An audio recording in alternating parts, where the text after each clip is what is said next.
spring sales season in Canada is off to a fairly good and somewhat early start this year, despite sort of severe winter weather in many parts of the country. I think a lot of buyers are just taking advantage of historically low interest rates, including recent mortgage rate declines, and economic outlook that is still reasonably good. At the same time, this isn't a booming market. We're looking at activity that's more or less in line with historical averages. Now, behind this relatively stable national picture, we're seeing considerably differences across regions of the country that we expect will persist this year. On the one hand, we've got Ontario and BC with fairly strong housing demand, particularly in Toronto and Vancouver, but also in many other parts of the provinces. In BC, Kelowna, Victoria, for instance, are seeing strong activity. In Ontario, we're seeing as well as places like Hamilton, St. Catharines, London with strong demand. Again, these are areas that are benefiting from good economic growth and strong population gains as well. On the other hand, we're looking at places like Alberta and Saskatchewan that are lagging.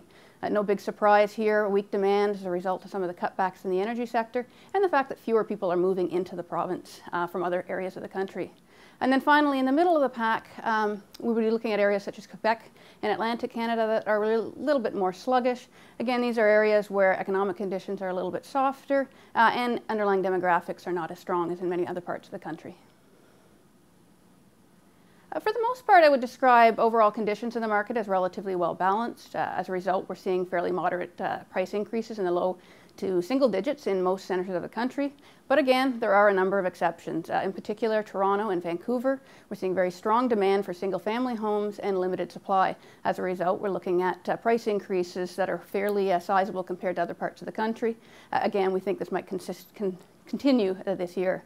In other parts, again, if we look at areas like Calgary, Edmonton, Saskatchewan, where we're seeing weaker demand and increase of listings, we're beginning to shift more towards a buyer's market with moderate price declines.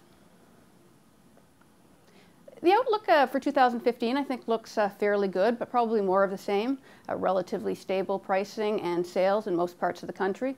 But again, with Ontario and BC probably outperforming in areas in Saskatchewan and particularly Alberta lagging. For the most part, affordability in the country still looks fairly good.